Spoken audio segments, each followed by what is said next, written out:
2022년 새해가 밝았습니다. 뉴 스타트, 새롭게 시작한다라는 의미입니다. 여기서 이 새롭다, 시작하다란 이 단어들은 늘 우리의 마음을 설레게 하는 것 같습니다. 제가 늘 신년 예배 때 모니터 좀만 낮춰주시면 좋겠습니다.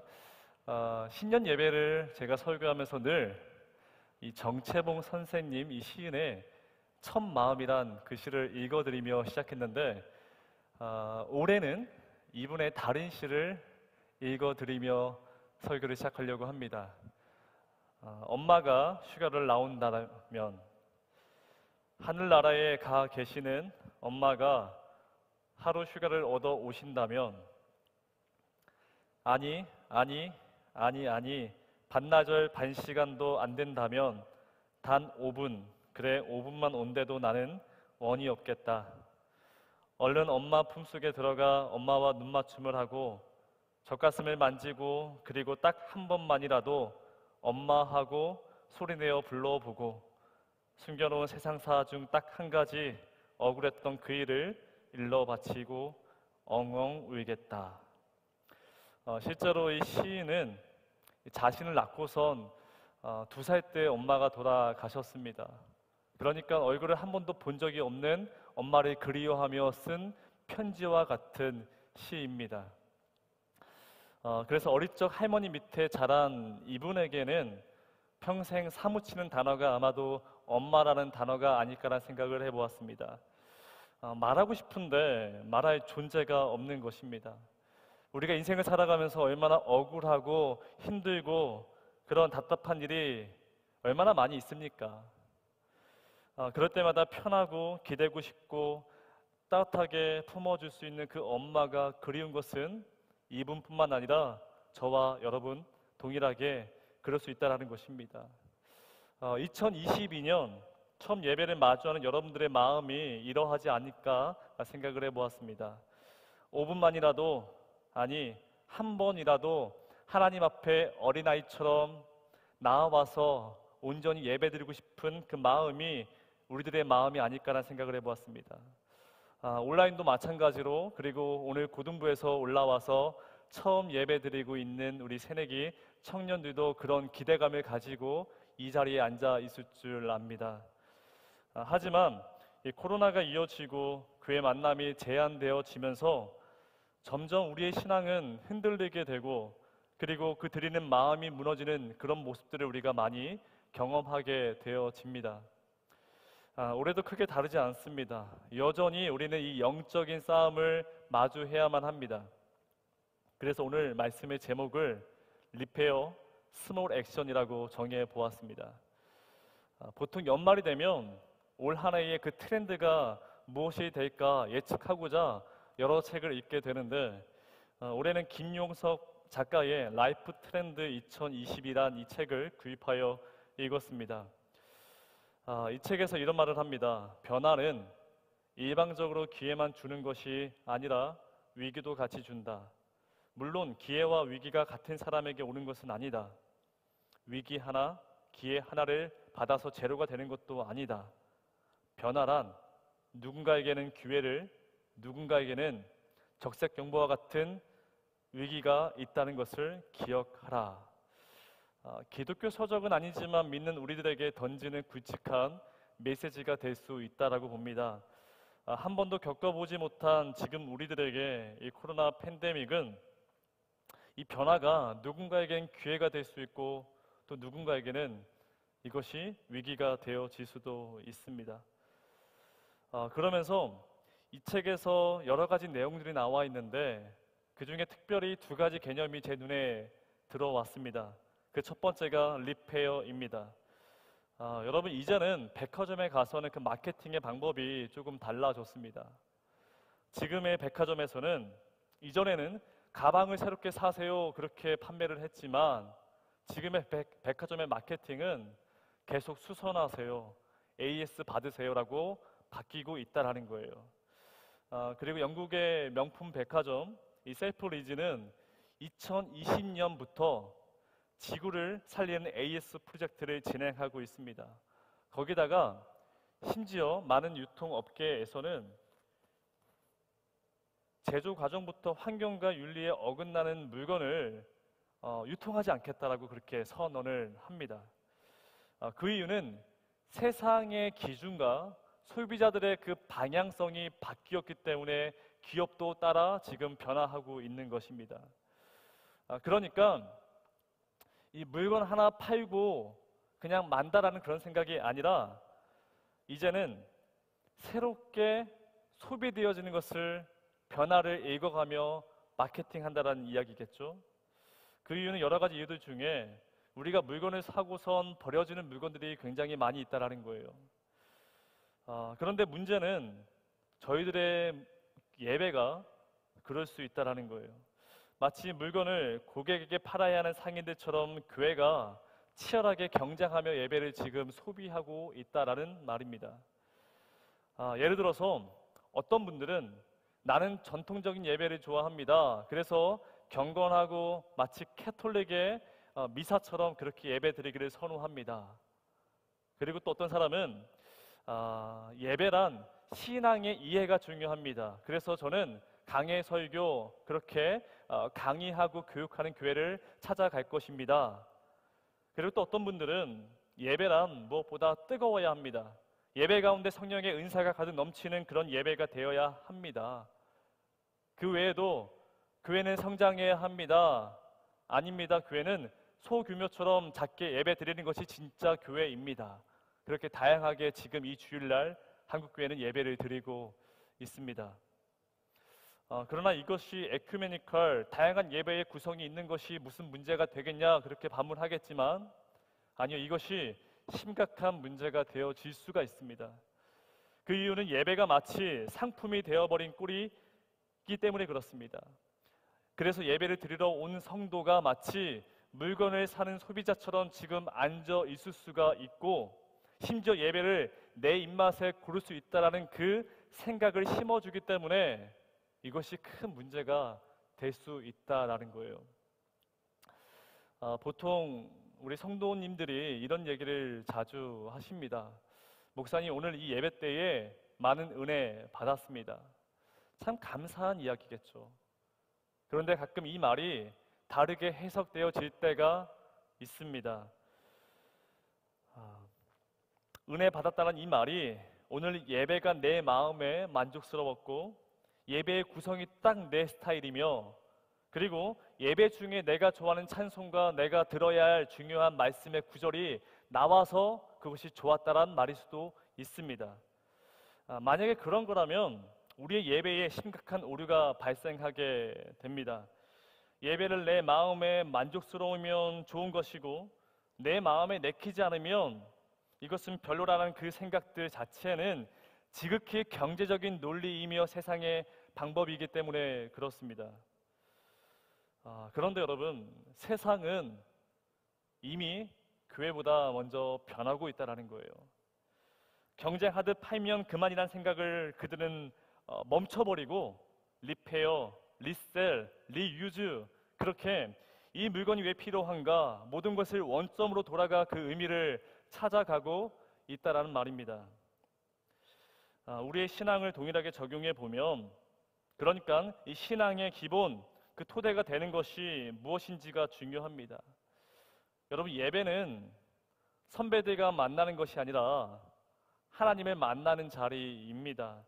그 만남의 목적이 무엇일까? 우리 왜 그 하나님이 필요한 것일까? 그 의미를 이 시간 살펴보았으면 좋겠습니다. 그런 점에서 오늘 본문의 사도 요한은 강조하는 것이 있는데 이것이 우리에게 큰 가르침을 주고 있다는 거예요. 6절에 보시면 만일 우리가 하나님과 사귐이 있다 하고 어둠에 행하면 거짓말을 하고 진리를 행하지 아니함이거니와 지금 사도 요한은 하나님과 우리의 만남을 어떻게 표현하고 있습니까? 사귐, 사귀고 있다라는 그 단어를 사용하고 있습니다. 오늘 새내기 청년들이 오늘 올라왔습니다. 자, 그러면 우리 33기이죠. 우리 33기 친구들이 이제 선배들과 함께 사귀지 않겠습니까? 그래서 우리 선배들과 함께 깊은 사귐의 시간들 가운데에 아름다운 공동체를 만들어 나갔으면 좋겠습니다. 그런데 이뿐만 아니라 인생을 살아가면서 누군가를 사귄다라고 할 때, 그러니까 새롭게 친구를 사귀고 남녀가 사랑하여 사귈 때에 그 토대가 무엇인가가 너무 중요하다는 말입니다. 여러분 소개팅 다 해보신 경험들 있으시죠? 우리 새내기 분들도 이제 대학 올라가게 되면 소개팅을 하게 될 텐데, 요즘에는 크데라고 하죠. 크리스천 데이트라는 어플이 굉장히 활성화되어져 있다라고 들었습니다. 특별히 우리 교회에서는 이 크데 이 어플을 통해서 만남을 가지고 결혼한 커플들이 굉장히 많이 있죠.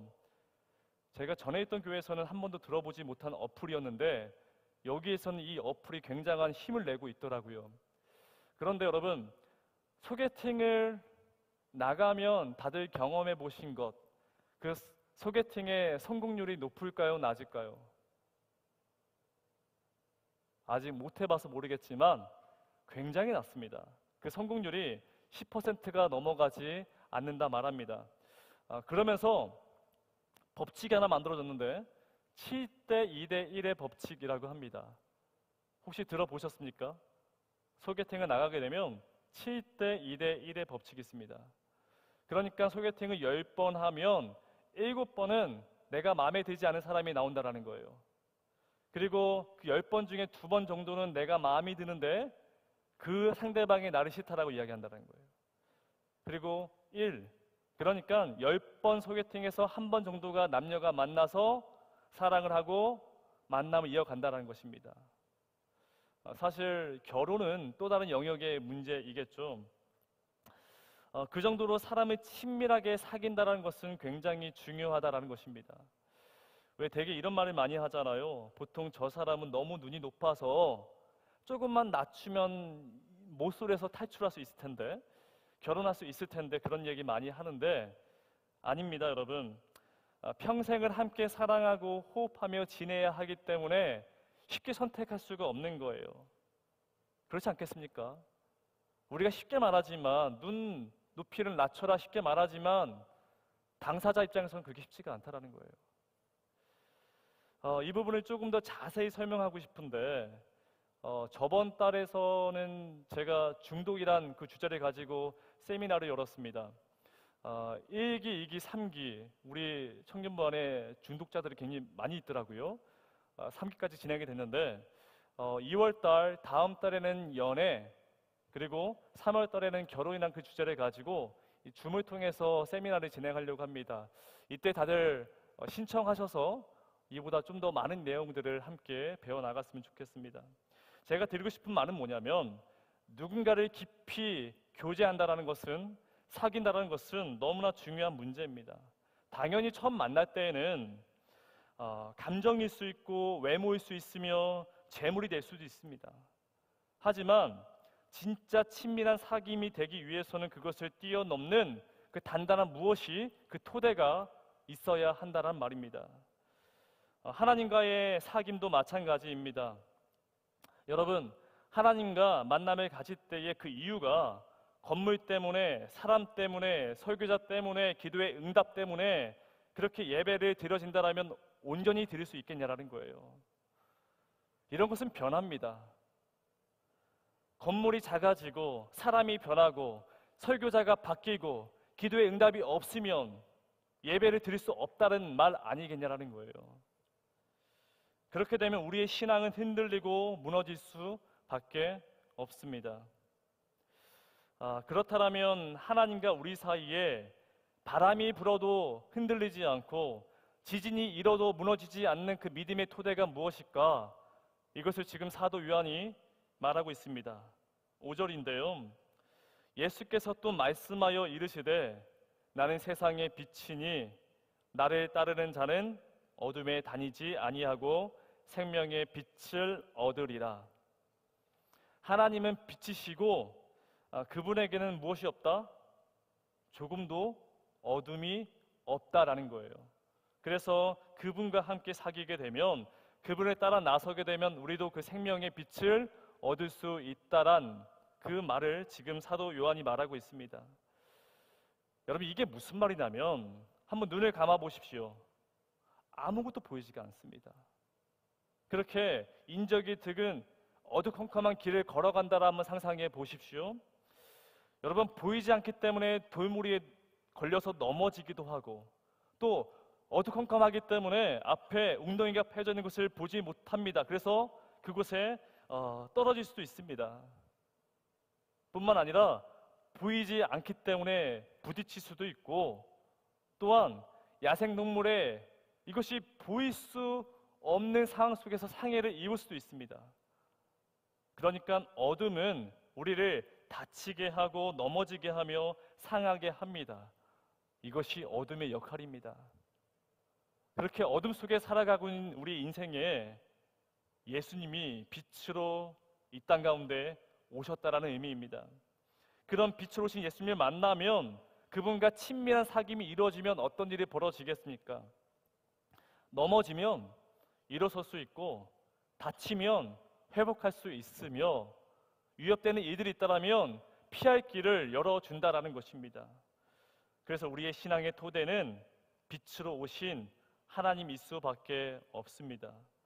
그럼에도 계속해서 본질이 아닌 것을 붙잡고 계속해서 새로운 것을 소비하며 언제까지 예배드리고 살아가겠냐라는 거예요. 그래서 오늘 말씀의 주제가 리페어 스몰 액션입니다. 세상은 이미 우리보다 먼저 변하고 있습니다. 그 중에 하나가 또 스몰 액션인데, 예를 들어서 요즘 MZ 세대들에게는 비누머리 감기가 유행이라고 합니다. 비누머리 감기. 저도 여기 동참하고 있는데, 보통은 샴푸라 말하면 플라스틱 용기 안에 액체 비누가 들어가 있는 것을 말하고 있겠죠. 그런데 이것을 비누로 바꾸게 되면 그 플라스틱 용기와 펌프는 사용이 없습니다. 필요 없습니다. 그리고 액체로 만들어진 화학 물질도 덜 쓰게 되고 부피는 작아지며 그렇게 유통 비용을 줄일 수 있다는 거예요. 그런데 이전에는 이러한 스몰 액션, 이 작은 행동이 나 하나 가지고 되겠어? 나 하나 한다고 해서 세상이 변하겠느냐?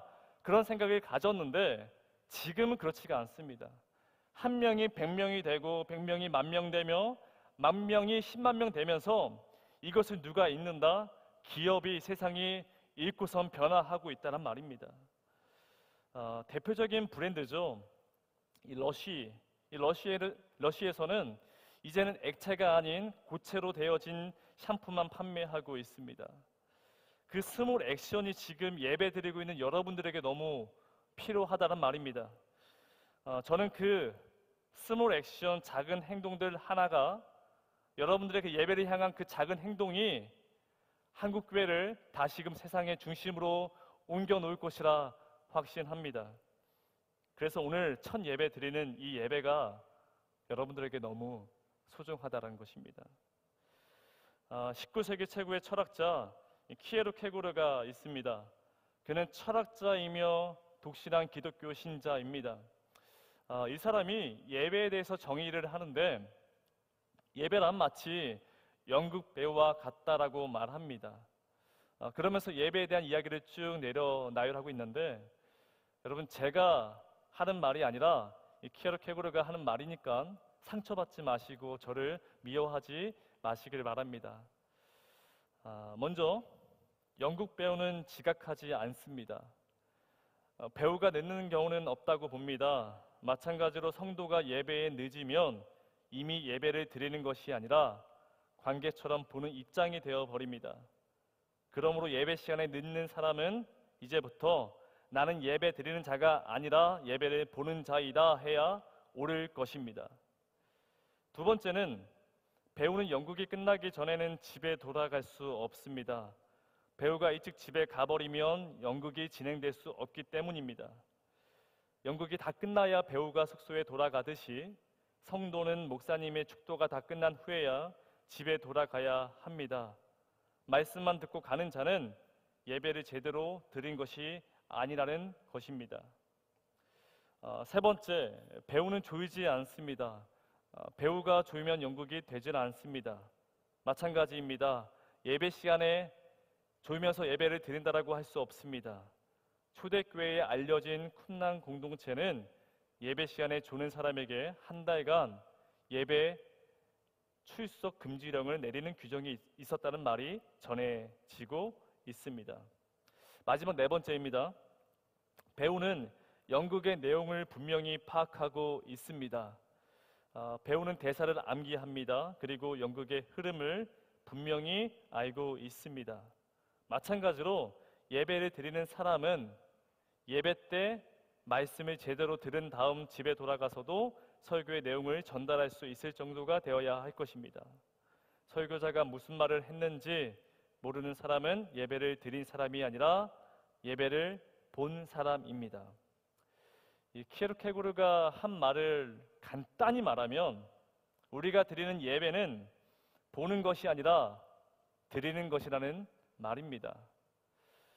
그런데 여러분, 이 시간 첫 예배를 드릴 때에 바로 보는 것이 아닌 하나님을 만나는 그런 예배의 그 작은 행동, 스몰 액션이 우리의 삶을 바꾸어 놓는다라는 것이에요. 부천 동강교회가 이제 이름을 세상의 빛 동강교회라고 이야기합니다. 그러면서 계속해서 세상의 빛을 이야기하고 있는데 정작 이것이 우리에게 무슨 의미로 다가오는 것이냐, 이 질문에 각자 알아서 답을 하셔야 한다는 거예요. 근데 오늘 말씀은 사도 요한이 뭐라 말하냐면 3절입니다. 우리가 보고 들은 바를 너희에게도 전함은 너희로 우리와 사귐에 있게 하려 함이니 우리의 사귐은 아버지와 그의 아들 예수 그리스도와 더불어 누림이라. 여러분, 예배의 목적은, 신앙의 이유는 바로 하나님과 사귐에 있다라는 거예요. 사귐. 옆 사람과 사귀는 것이 아니라, 그것 때문에 교회 오는 것이 아니라 하나님과 만나고 깊은 교제와 사귐이 있는 것, 그리고 더 나아가서 이 사귐을 누리는 것, 이것이 바로 예배의 목적이라고 말합니다. 그래서 주님과 함께 산책하며 걷고 속삭이며 대화 나누는 그러한 사랑의 사귐이 있어야 한다는 거예요. 많은 청년들이 이런 얘기를 자주 합니다. 목사님, 세상에서뿐만 아니라 교회 안에서도 깊은 교제, 참된 사귐이 너무 어렵다라고 이야기합니다.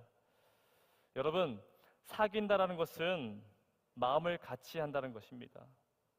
그래서 사귀기 어렵다라는 것은 내 마음을 털어놓을 사람이 없다는 말이겠죠. 하나님과 우리의 사귐도 마찬가지입니다. 여러분, 예배는 마음을 같이 하는 겁니다. 옆 사람과 마음을 같이 하는 것이 아니라 하나님과 내 마음을 같이 하는 것, 이것이 사귀는 것이고 이것이 우리가 예배를 드리는 진정한 목적이 될 수 있습니다. 여러분, 2022년 첫 예배를 드리고 있습니다. 어떤 이유와 목적이 여러분들에게 있으십니까?